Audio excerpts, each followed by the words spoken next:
Now, if you're learning to DJ, it's really easy to feel overwhelmed by all the different transitions, effects, and techniques out there. But the truth is, you don't need to learn everything at this beginner stage. In this video, I'm going to show you the only 5 transitions that you need as a beginner DJ to start sounding clean, confident, and in control. If you focus on just these, you'll progress way faster and avoid the mistakes that slow most beginner DJs down. My name's Blakey, I'm a DMC champion, and I've helped thousands of DJs level up through my online courses and YouTube tutorials. So let's get into it.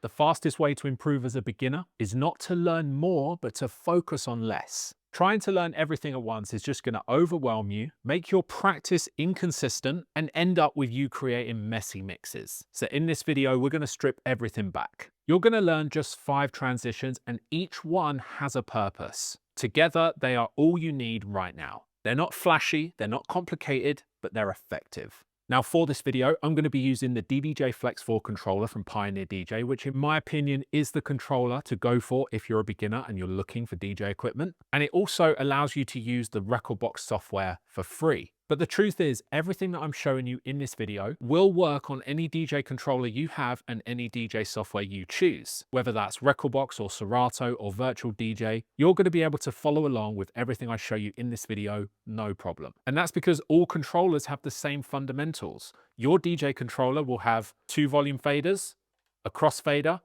EQ knobs, headphone cue buttons, play button, etc. They all essentially do the same thing. And if you're not sure what equipment you need to get started as a beginner DJ, I've created this free beginner DJ setup guide, which shows you exactly what you need and how everything connects. If you'd like to grab that for free, then just click the link in the description.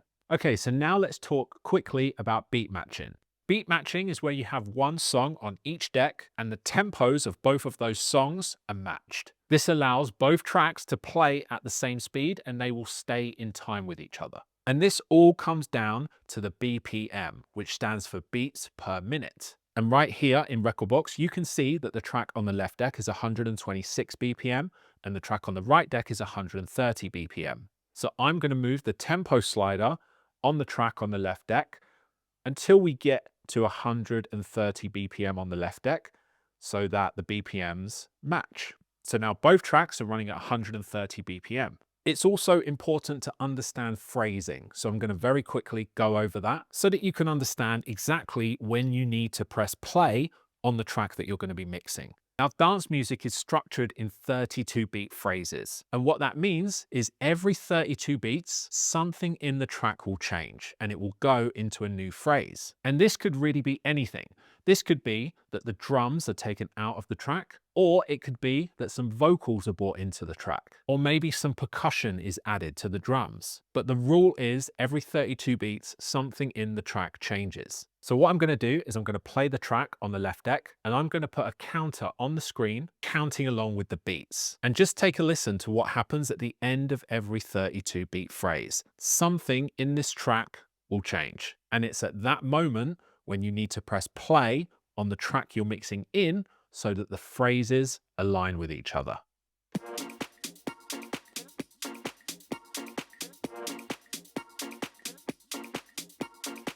So at the end of this 32 beat phrase, something will change. Take a listen. So in this case, a big kick drum has come into the track.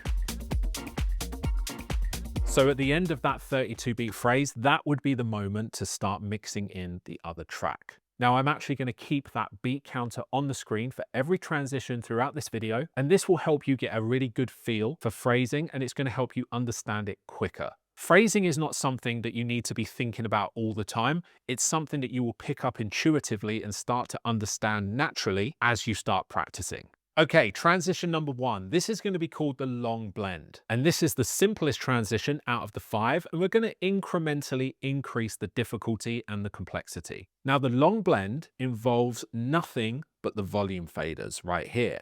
So this volume fader will control the volume of this deck, and this volume fader here will control the volume of this deck. And what we're going to do is we're going to start the mix by playing this track. We're then going to mix this track in, and we're only going to use the volume fader. we're going to slowly bring the volume up, and then very gently and very gradually, we're going to swap the volume to bring the emphasis from this track over to this track and just slowly fade it out. This is one of the simplest transitions that you can perform, but it's also one of the most useful and one of the most effective, because when done right, it will create a seamless mix from one track to the other. We're not going to be using EQs for this long blend. We're not going to be using any effects. We're just going to be using the volume controls.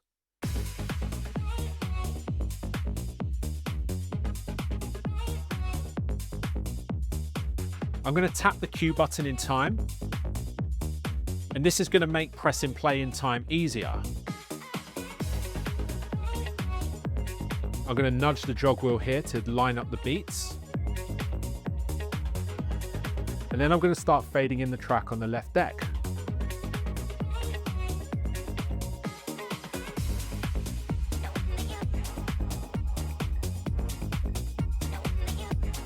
Slowly bring the volume up on the left deck and down on the right deck.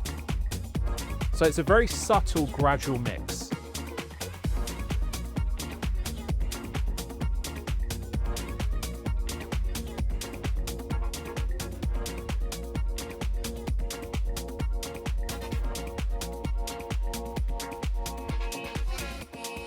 Now that's the long blend. It's one of the simplest transition techniques, but it's going to work in almost any situation. And this is going to give you confidence, and it's also going to teach you control. The key here is to make sure that you perform the long blend very gradually. You don't want to be bringing this one down and this one up really quick. It's a very, very subtle, gradual mix between the two tracks. And that is what gives it its subtlety, and that's what makes it effective, because it's going to create a seamless transition from one track to the other. Okay, next up we have the bass swap, and this is where we're going to introduce the EQs for the first time. So right here, you've got a low or a bass EQ for each deck. This one will control the bass on the left deck, and this one will control the bass on the right deck. And we're going to have both tracks mixing together with the volume on full, but one of the tracks we're going to have the bass turned off, and then we're going to very gradually and subtly swap the bass from the right deck to the left deck. And this is kind of similar to the long blend, but rather than using the volume faders to gradually mix between two songs, we're going to use the bass EQ. And this will actually achieve the same thing. It will gradually and subtly transition from one track to the other, but this is going to prevent the bass of both tracks from clashing. And we're going to be using the EQ to separate the tracks from one another. And this is what makes mixes sound clean instead of muddy and even potentially distorted. Because sometimes if you have the volume on full on both decks and you have the bass on full on both decks, this can actually cause the sound system in the venue that you're DJing in to distort and sound bad. And obviously that's something that we must avoid. So I'm going to begin this mix with the bass on the left deck turned all the way down. I'm going to gradually fade in the track on the left deck, and then I'm going to subtly switch the bass from the right deck to the left deck.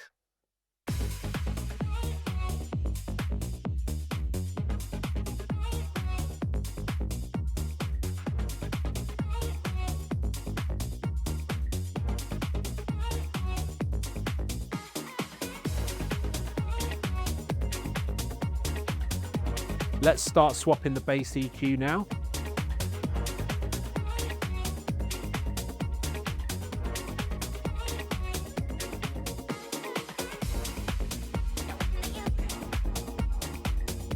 It's important to be gradual when you're moving the bass from the right deck to the left deck.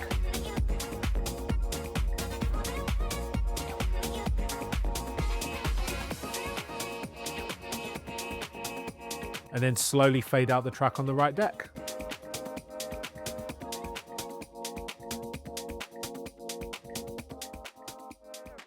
This transition is going to make you sound more professional, because at this stage, we're no longer simply swapping the volume between two tracks. We're actually controlling the sonics of the music by using the EQs.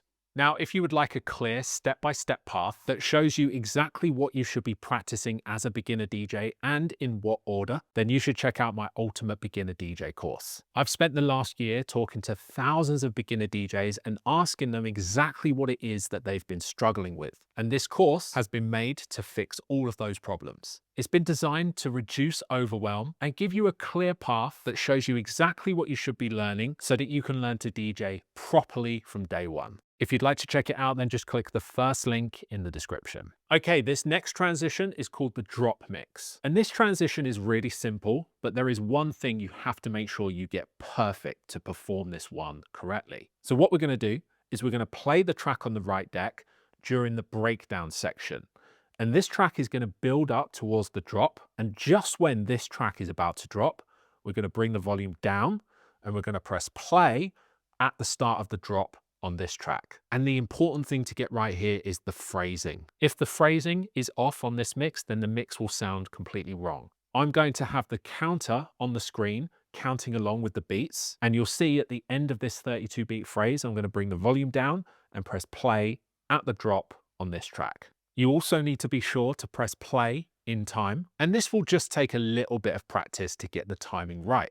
Drop mixing will make your transitions feel intentional and a little bit more creative, because with this technique, you can actually really control the crowd. The crowd are expecting one track to drop, but if you perform a drop mix into a track which is even higher energy than the track on the other deck, this can actually build excitement. And it's a great way of standing out as a DJ.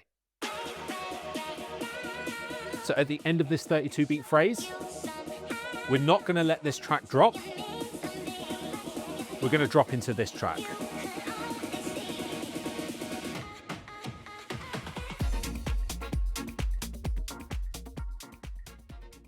This drop mix transition technique works in every genre. I've performed it in a hip hop set to great effect. I've even performed it with drum and bass, tech house, and UK garage. And if you get it right, trust me, it can work really well.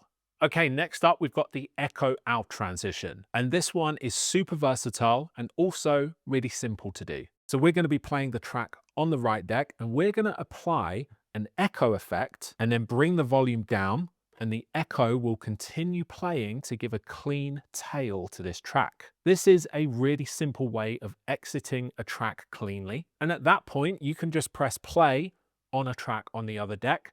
And this track doesn't even necessarily need to be at the same speed. There could even be a BPM difference of up to 10 BPM and this will still sound clean. But for this transition, I'm actually going to be using 2 tracks of the same BPM. This will add variation to your transitions and this is going to sound more DJ-like without adding too much complexity. The echo out effect is without a doubt the most used effect by DJs on any DJ system, and there's good reason for that. It's simple, it's clean, and it's versatile. So here in Rekordbox, all we need to do is open up the Effects tab right here, and then on the DDJ Flex 4, we just press the Effects Select button until we get to Echo. You can hold Shift and press Effects Select, and it will go up the list. So now we've selected Echo. So let's quickly play this track on the right deck and I'll show you what echo sounds like. Because we want to apply the effect to deck 2, just make sure that this switcher is set to deck 2. And then we can turn on the effect by pressing this button here. And this is the level depth knob. And this will control essentially the volume of the effect. So this will control the volume of the echo. Let's turn it off. I'm going to play the track and then I'll apply some echo. And then I'll bring down the volume fader so that you can hear the echo tail.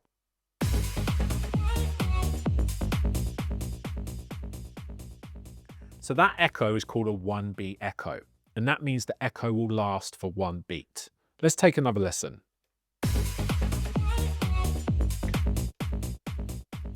So you can hear the echo there. Now what you can do is you can change the beat value, which will make the echo shorter or longer. And you can do that using these left and right arrows. So if I press this twice, we're now on a half beat echo. Let's take a listen to that. So you can hear that the echo is shorter. One more time.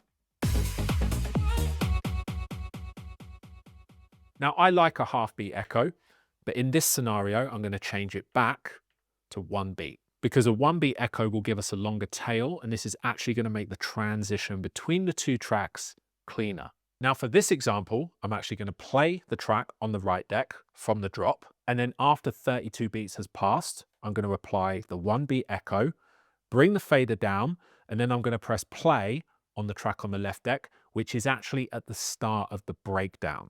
So the breakdown section is when all the drums and all the bass and all the energy of the song has been removed. And this is essentially a build-up section building up towards another drop or another climax of the track. This is the easiest way to make your transitions sound more polished.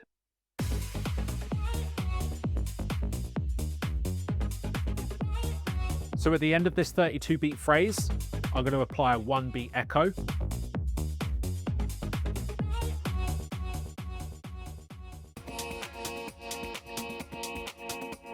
So now we've just transitioned from a main energetic drop part of this track into the breakdown of this track. And now we're going to build up towards a drop.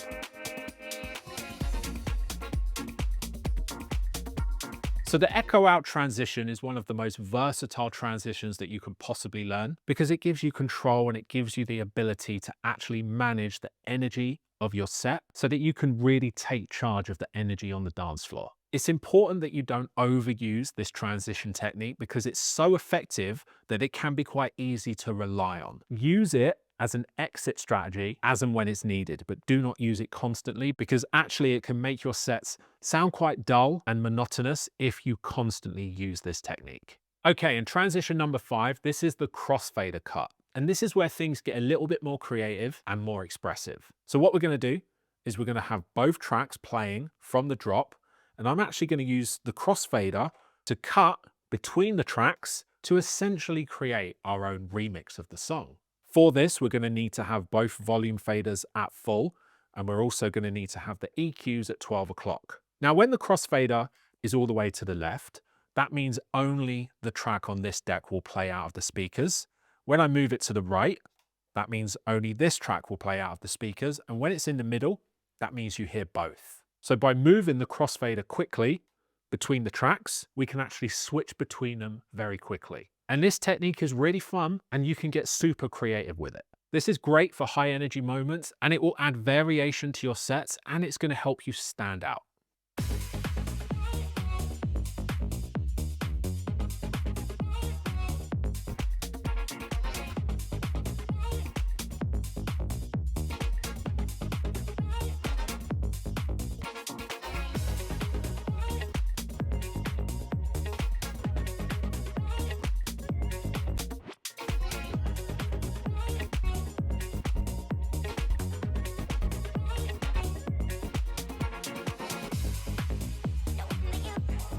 So as you can see, this is a really high energy technique. And again, it's a technique that you don't want to overuse. But in the right moment, this can be super fun, super expressive, and it's going to create energy and contrast between the tracks. As a beginner DJ, trust me, you don't need more transition techniques. You don't need flashy tricks. All you need is repetition and you need to focus on the right things at the start of your journey so that you're learning correctly and you don't build any bad habits. For beginner DJs, clean and simple will beat complicated every time. So now that you know the only transitions you need as a beginner DJ, the next step is understanding how to use them to build a real DJ set. So I recommend watching this video next, where I show you exactly how to build your first DJ set using just 5 tracks.